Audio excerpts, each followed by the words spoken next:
क्योंकि काफी बच्चे नए भी होंगे जो कह सकते हैं इस बार एग्जाम में भाग ले रहे होंगे। तो अगर इनमें आप 40 में अगर 35 सॉल्व कर लेते हैं तो ये समझिए कि आपकी हिंदी बिल्कुल बेहतरीन हो गई है। ठीक है, 2-3 प्रश्न तो ऐसे होते ही हैं कि हो सकता है आपको आए, हो सकता है ना भी आए। ठीक है, तो कोई दिक्कत नहीं है, 35 आप सॉल्व कर लेंगे तो समझिए कि आपकी हिंदी अच्छी हो गई है। आप लोग कमेंट जरूर करिएगा कि आप लोगों के यहाँ पर इस टेस्ट में कितने नंबर आए हैं। ठीक है, चलिए जितने लोग जुड़ चुके हैं सभी लोग वीडियो लाइक कर दे एक बार। चलिए तो आवाज आ रही तो हम लोग स्टार्ट करते हैं। और अगर आप नए हैं तो चैनल को सब्सक्राइब करने के साथ साथ प्लेलिस्ट के माध्यम से सभी वीडियो देखते चलिए यहाँ पर प्रश्न आपसे पूछा गया है कि रोमन लिपि का प्रयोग किस भाषा के लिए नहीं होता है। यहाँ पर साथियों क्या लिखा है, नहीं शब्द। तो याद रखिए रोमन लिपि का प्रयोग जो कह सकते हैं किस भाषा के लिए नहीं होता है। यहाँ पर जवाब सही क्या हो जाएगा, आपके लिए टफ हो सकता है और यहाँ पर जवाब आ रहे हैं बिल्कुल सही जवाब यहाँ पर आपका हो जाएगा बी नंबर कुल्लई।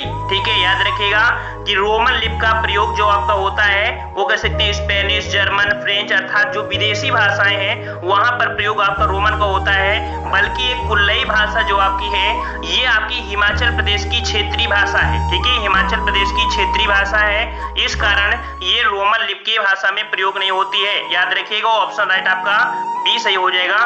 ठीक है, चलिए नेक्स्ट क्वेश्चन दिया है कि निम्न में से किस शब्द का समानार्थी भीरू है।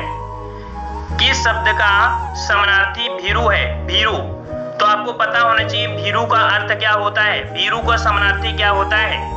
तो याद रखिए भीरू का समानार्थी कायर होता है। क्या होता है, भीरू का समानार्थी कायर होता है, इसलिए ऑप्शन राइट आपका बी सही हो जाएगा। जिसका जवाब बी आया है बिल्कुल सही जवाब है। नेक्स्ट क्वेश्चन है टिड्डी शब्द का बहुवचन क्या है। टिड्डी शब्द का बहुवचन, चलिए साथियों टिड्डियों का प्रकोप चल रहा है और यहाँ पर आपको बताना है टिड्डी शब्द का बहुवचन। सही जवाब क्या हो जाएगा, तो यहाँ पर ऑप्शन बिल्कुल सही जवाब आ रहे हैं टिड्डी दल। ठीक है, आपने सुना होगा कि टिड्डी दल आपका उड़ता हुआ इस क्षेत्र को नष्ट कर दिया, ये ऐसे आपने सुना होगा ना। तो ऑप्शन आपका सी हो जाएगा टिड्डी दल। ठीक है, भाषा से आशय क्या है, समभाषा। समभाषा किसे कहते हैं, तो यहाँ पर जवाब सही हो जाएगा ऑप्शन राइट आपका यहाँ पर समान भाषा। ठीक है, समान भाषा यह कह सकते हैं कि आपका मिलकर बोलना। ठीक है, समान भाषा ये कह सकते हैं मिलकर बोलना। ऑप्शन आपका यहाँ पर सी सही हो जाएगा। नेक्स्ट क्वेश्चन आपका दिया गया है अर्थालंकार का एक प्रकार नहीं है। इनमें से आपको बताना है कि कौन सा अर्थालंकार का भेद नहीं है। चलिए फटाफट आंसर दीजिए यहाँ पर। तो अर्थालंकार में जो आपके होते हैं रूपक है ना, उपमा, उत्प्रेक्षा, भ्रांति, संदेह, दृष्टांत, विभावना ये होते हैं, लेकिन अतिशयोक्त ये आपका नहीं होता है। ठीक है, तो ऑप्शन आपका डी हो जाएगा अतिशयोक्त, ये अर्थालंकार का भेद नहीं है। ठीक है, चलिए नेक्स्ट क्वेश्चन दिया गया है यहाँ पर कि दीप जले शंख बजे किस रचनाकार की कृति है। थोड़ा सा आपके लिए टफ हो सकता है, दीप जले शंख बजे किस रचनाकार की कृति है। और जितने लोग यहाँ पर आते जा रहे हैं सभी लोग वीडियो लाइक कर दीजिए भाई, वीडियो लाइक कर दीजिए, हम थोड़ा और स्पीड में और अच्छे से हो जाएं, हमारी भी आवाज कड़क हो जाए। ये आपके लाइक के ऊपर डिपेंड होता है कि आप कितना लाइक करते हैं। जितना ज्यादा लाइक करते हैं उतनी ज्यादा एनर्जी हम लोगों को मिलती है। ठीक है, तो दीप जले शंख बजे किस रचनाकार की कृति है।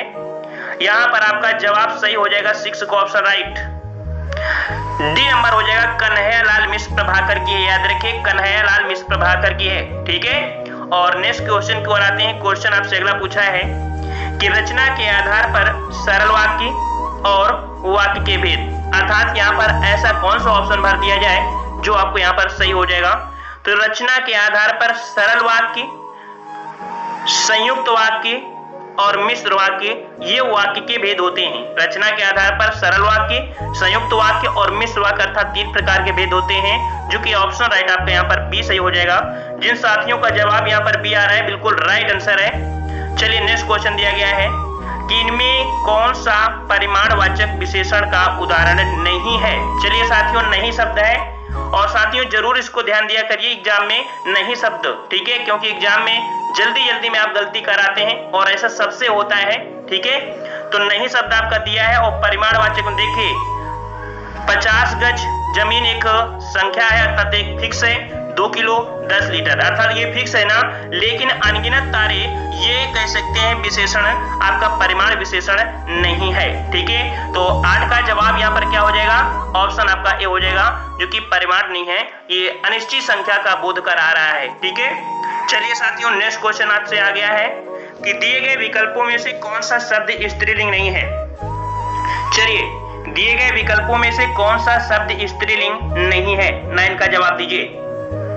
चलिए 9 का ऑप्शन राइट आपका सही क्या हो जाएगा, यहां पर आपका देख सकते हैं कि स्त्रीलिंग शब्द नहीं है। यहां पर देखिए अनानास, चिल्का झील से आपको पता है कि ये झील है, मतलब कह सकते हैं कोई शब्द को दबी आवाज में भी बोल सकते हैं, है ना। सब्जी भी आपकी हो गई बुंदेली, यहाँ पर 3 आपको ऐसे दिख रहे हैं ये पॉइंट जो स्त्रीलिंग है, लेकिन अनानास 9 का ऑप्शन आपका ए हो जाएगा, ये स्त्रीलिंग शब्द नहीं है। ठीक है, ए सही जवाब हो जाएगा। नेक्स्ट क्वेश्चन है सर्वदा एक वचन में रहने वाला शब्द कौन सा है। बहुत ही प्यारा प्रश्न आपका है 10 नंबर। चलिए साथियों बिल्कुल सही जवाब देना है। यहाँ पर सर्वदा एक वचन में रहने वाला शब्द आपका कौन सा है, तो बिल्कुल सही जवाब आ चुका है, ऑप्शन राइट आपका बी हो जाएगा, जनता।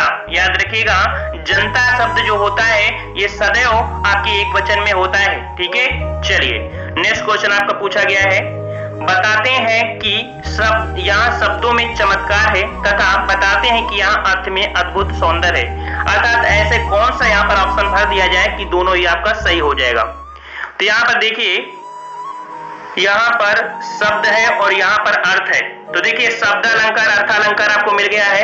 यहाँ पर अगर ऑप्शन में भर दिया जाए कि शब्द अलंकार, ठीक है, शब्द अलंकार बताते हैं कि शब्दों में चमत्कार है तथा अर्थ अलंकार बताते हैं कि यहाँ अर्थ में अद्भुत सौंदर्य है, यहाँ पर आपका जवाब सी भरा जाएगा। और जिन साथियों का जवाब यहाँ पर सी आ रहा है इसका मतलब है कि रिक्त स्थान संबंधी आपकी समस्याएं खत्म हो गई हैं।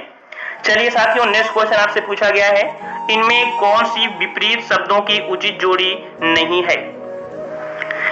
तो यहाँ पर देखिए दिया है अग्ग का विज्ञ, है ना, शुक्ल का कृष्ण होता है, बर्बर का शब्द होता है।